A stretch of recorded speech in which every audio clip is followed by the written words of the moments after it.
Hello दोस्तों, welcome in my channel संध्याज कहानी corner.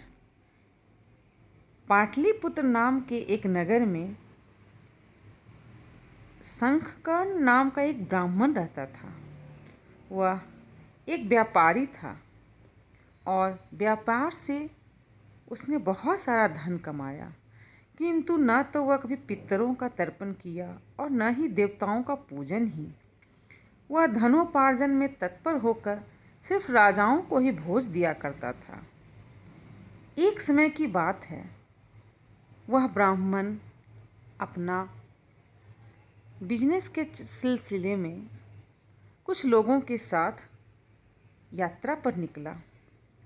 मार्ग में आधी रात के समय जब वह सो रहा था, एक सर्प ने कहीं से आकर उसकी बाँह में काट लिया।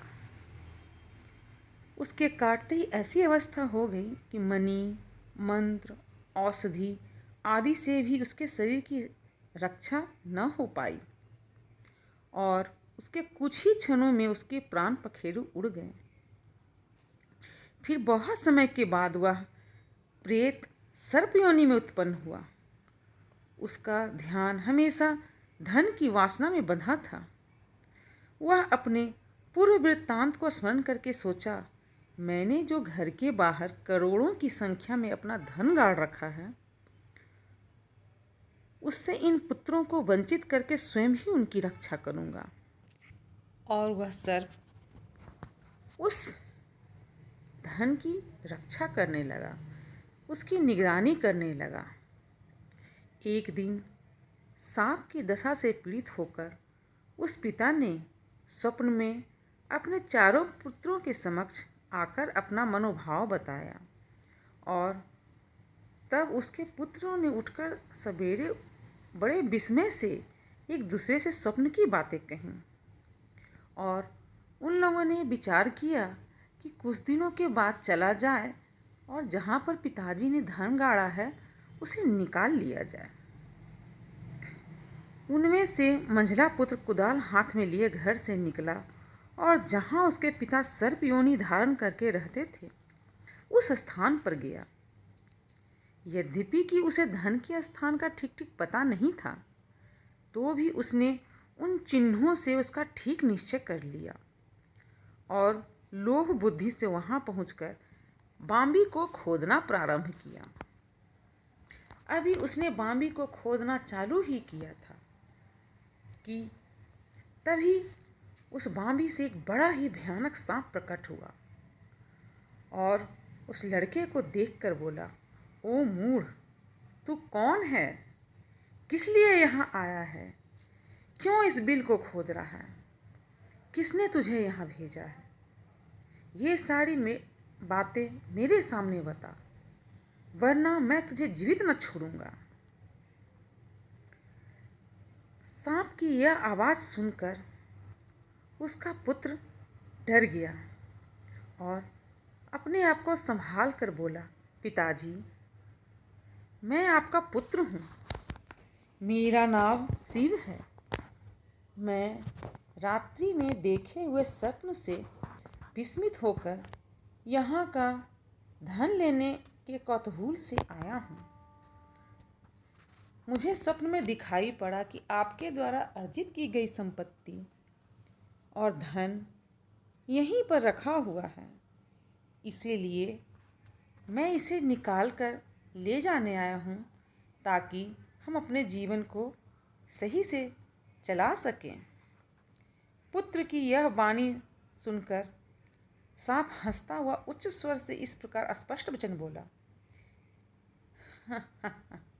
यदि तुम मेरा पुत्र है तो मुझे शीघ्र ही इस सर्प योनि से मुक्ति दिला, क्योंकि मैं पूर्व जन्म के गाड़े हुए धन के लिए ही इस सर्प योनि में उत्पन्न हुआ हूँ और मैं इस सर्प योनि से मुक्ति चाहता हूँ।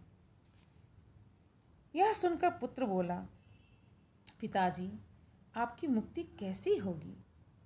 इसका उपाय मुझे बताइए, क्योंकि मैं इस रात में सब लोगों को छोड़कर आपके पास आया हूँ और यहाँ आने पर आपको इस अवस्था में देखकर मुझे बहुत ग्लानि महसूस हो रही है। पिताजी, आप वह उपाय बताइए जिसके द्वारा मैं आपको इस योनि से मुक्त करा पाऊँ। पिता ने कहा, बेटा, गीता के अमृतमय सप्तम अध्याय को छोड़कर मुझमें मुक्त करने में तीर्थ, दान, तप और यज्ञ भी सर्वथा समर्थ नहीं है। प्राणियों के मृत्यु को, दुख को दूर करने वाला केवल गीता का 7वां अध्याय ही है। पुत्र, मेरे श्राद्ध के दिन सप्तम अध्याय का पाठ करने वाले ब्राह्मणों को श्रद्धापूर्वक भोजन कराओ। इससे निस्संदेह ही मेरी मुक्ति हो जाएगी। वत्स, अपनी शक्ति के अनुसार पूर्ण श्रद्धा के साथ वेद विद्या में प्रवीण अन्य ब्राह्मणों को भी भोजन कराना, जिससे कि मेरी मुक्ति का मार्ग प्रशस्त हो सके। पिता की यह बात सुनकर सर्प योनि में पड़े अपने पिता के बारे में यह सुनकर वह मंझला पुत्र अपने सही भाइयों के पास गया और अपने पिता के द्वारा कही गई सारी बातों को उसने अपने भाइयों से बताया। यह सुनकर सर्प योनि में पड़े हुए पिता का ये वचन सुनकर सभी पुत्रों ने उनकी आज्ञा के अनुसार करने का निश्चय किया और बहुत सारे ब्राह्मणों को बुलाया और भगवान विष्णु की पूजा रखवाई और इसमें गीता के 7वें अध्याय के पाठ को करने को कहा, जो कि उसके पिता की इच्छा थी। बहुत सारे गांव के लोगों को खाने का निमंत्रण भेजा और ब्राह्मणों को भी भर पेट भोजन कराया। यज्ञ की भी व्यवस्था की गई थी। यज्ञ से उत्पन्न ध्वनि मंत्रोच्चार से वो पूरा गांव आनंदित हो गया। इस प्रकार यज्ञ के प्रभाव से शंखकर्ण ने अपने सर्व शरीर को त्याग कर दिव्य देह धारण किया और सारा धन पुत्रों के अधीन कर दिया। पिता ने करोड़ों की संख्या में जो धन बांट कर दिया था, उससे वे सदाचारी पुत्र बहुत ही प्रसन्न हुए और उनकी बुद्धि भी सद्बुद्धि में बदल गई। वह चारों ओर अपने पिता के द्वारा प्रदत्त धन को कुआं, बावली, पोखरा, यज्ञशाला और गरीबों को खाने के लिए निःशुल्क व्यवस्था कर दी, जिससे कि चारों ओर उनकी जय जयकार होने लगी। इस प्रकार उनके पुत्रों ने अपने पिता का मार्गदर्शन का अनुसरण किया। धन्यवाद।